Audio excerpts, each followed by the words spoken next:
trazer aqui os nossos primeiros assuntos, né?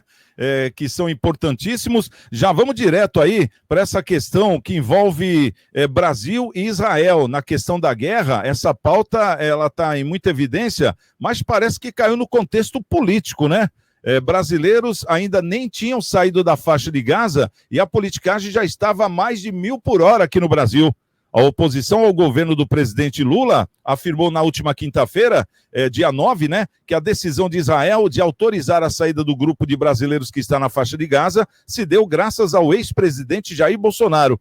O antigo chefe do executivo brasileiro se encontrou com o embaixador de Israel no Brasil, Daniel Zonkini, e congressista de direita, na quarta-feira, dia 8, na Câmara dos Deputados. Inclusive, a deputada federal Carla Zambelli, do PL de São Paulo, ela declarou em seu perfil no X, né, o antigo Twitter, que uma das pautas discutidas entre Bolsonaro e Zoshini, melhor dizendo, foi a autorização da saída dos brasileiros. O deputado Mário Frias, de São Paulo, também agradeceu ao ex-presidente e afirmou que, enquanto Lula passou todo esse tempo atacando Israel, Bolsonaro intercedeu pelos brasileiros e completou dizendo: "Aprende, Lula." A primeira-dama Janja, ela afirmou que a única verdade disso tudo é o trabalho da diplomacia brasileira, sob orientação de Lula, que está trabalhando para liberar os brasileiros que ficaram retidos em Gaza.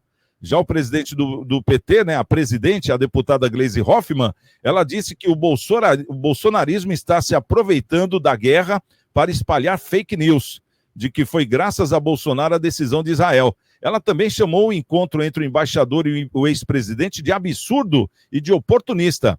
E a deputada ainda declarou que Lula e a diplomacia brasileira atuaram bravamente para o resgate. O assunto não para por aí, né? Porque governistas criticaram o embaixador de Israel no Brasil, o Daniel Zoshini, por ter se encontrado com o ex-presidente Jair Bolsonaro na última quarta-feira. Presidente do PT, a deputada Gleisi Hoffmann, disse que Zoshini se intrometeu indevidamente na política interna do Brasil. Deputado Lindenberg Faria, que também é do PT, afirmou que Zonkini cruzou a linha do aceitável ao se reunir com Bolsonaro para fazer política. O congressista pediu que o Ministério das Relações Exteriores avalie e requisite a expulsão do Zonkini do país. Marcelo, uma coisa que era só para liberar os reféns, virou uma crise política, como é que é isso? O casal 13 está lá, né, agitando o Congresso, né?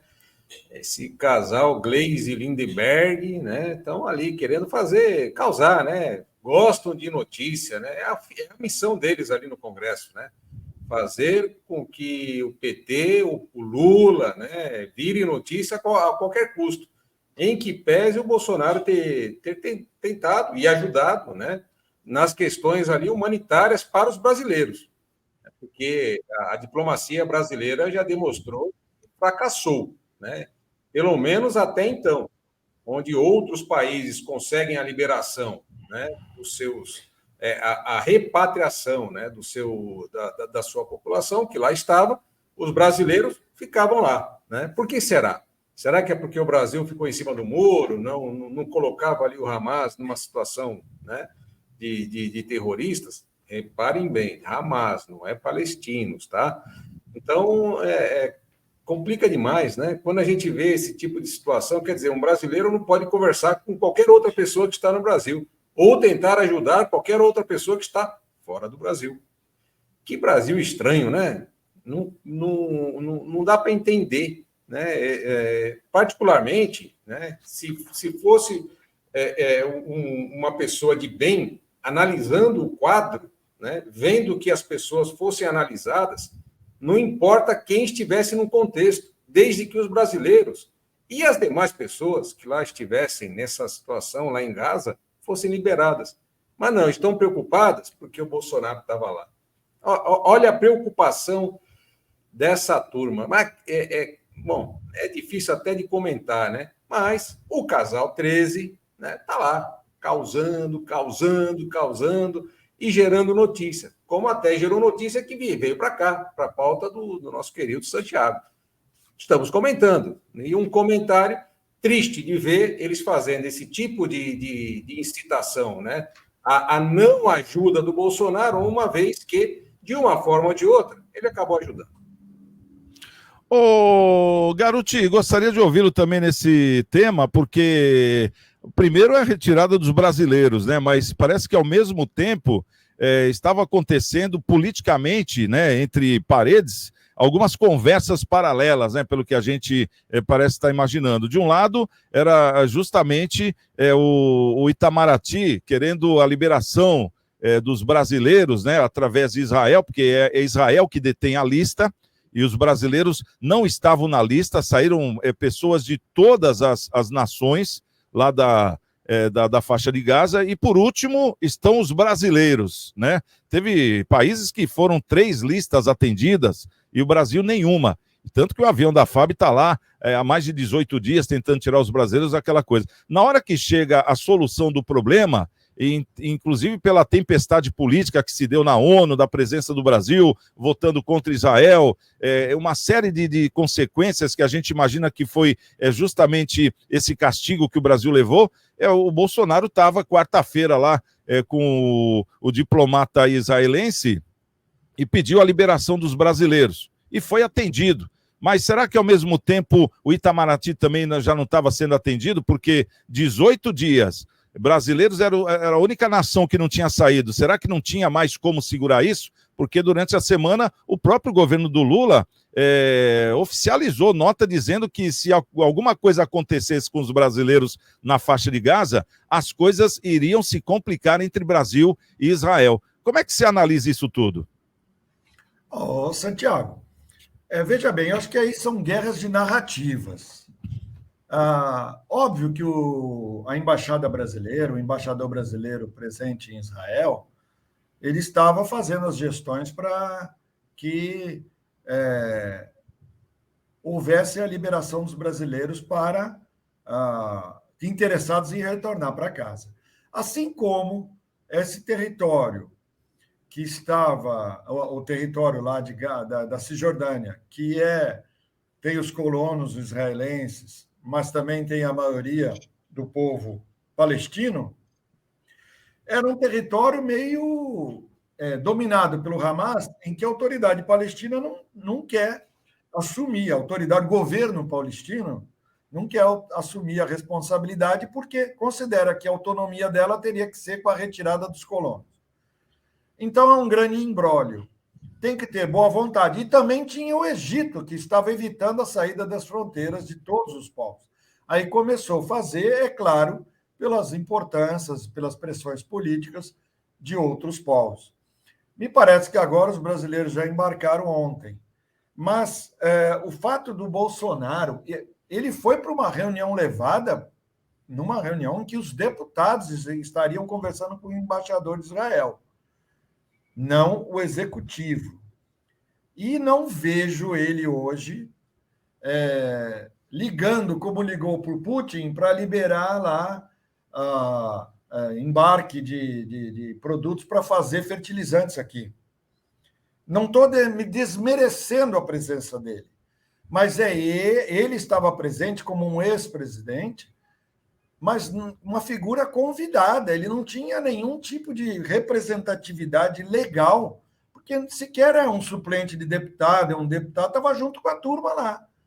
Se ele foi protagonista na reunião, se o embaixador de Israel recebesse ele na embaixada, talvez fosse diferente. Então, vejo o parlamento brasileiro fazendo a pressão junto, é claro, com o Bolsonaro. Mas, do outro lado, também tem o embaixador, o ministro das Relações Exteriores do governo atual fazendo pressão. Eu acho que todos colaboram por isso, e mesmo não está saindo quem o governo pressionou a sair. Estão saindo todos. Os brasileiros tinham que sair em primeiro lugar? Não saiu mais ninguém de lá?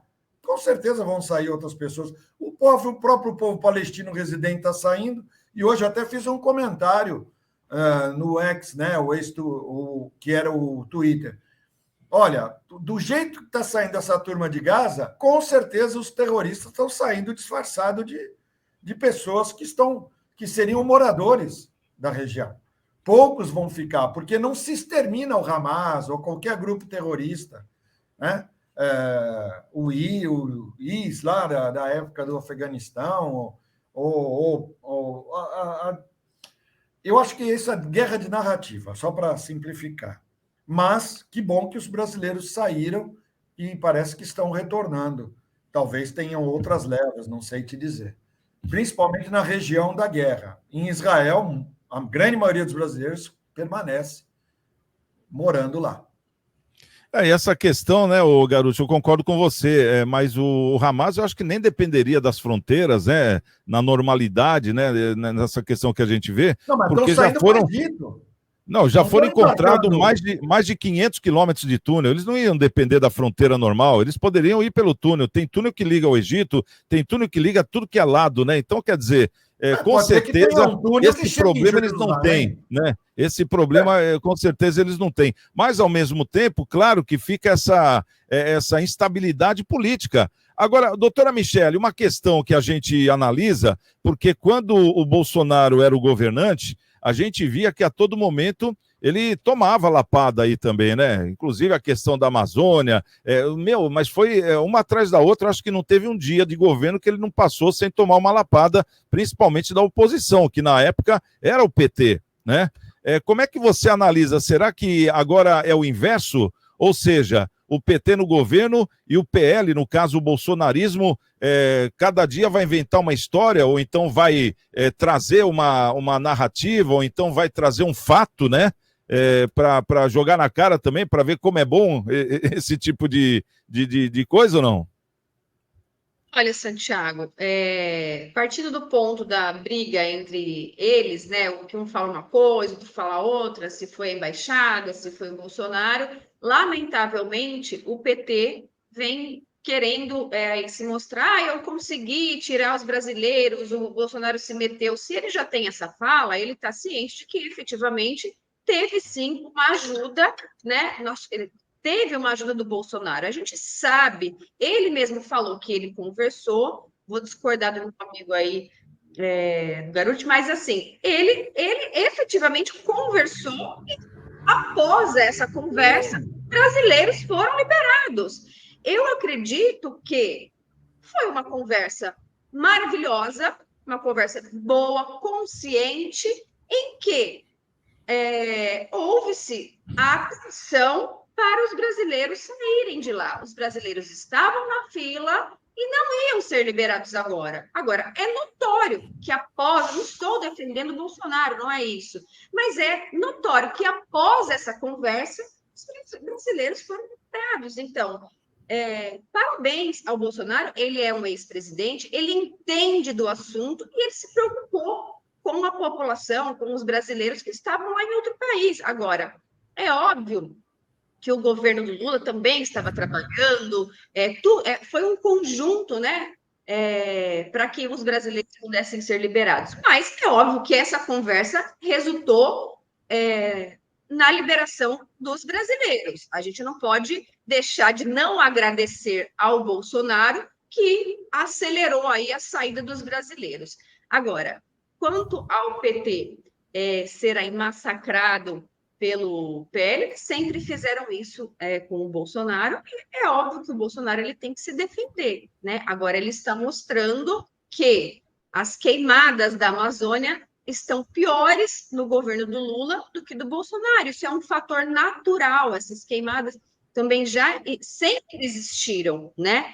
Então ele tem que se defender e ele vai se defender mostrando aí as irregularidades do PT. Eu acho que ele está correto, porque ele foi vidraça, agora a vidraça é do outro lado.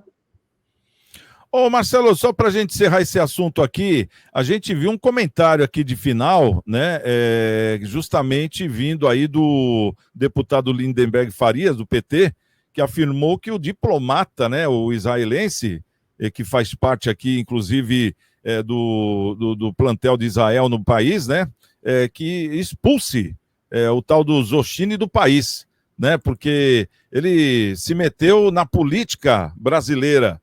Você também analisa desse jeito? Você acha que isso deverá ter uma punição severa, assim, ter uma expulsão? Ou você acha que foi só um convite, nada mais, no contexto de todo mundo querer se ajudar? Claro, é uma conversa para todo mundo querer se ajudar, né? E o Bolsonaro foi lá para ajudar. Nessa hora tem que unir força, não pode dividir, pelo amor de Deus, né?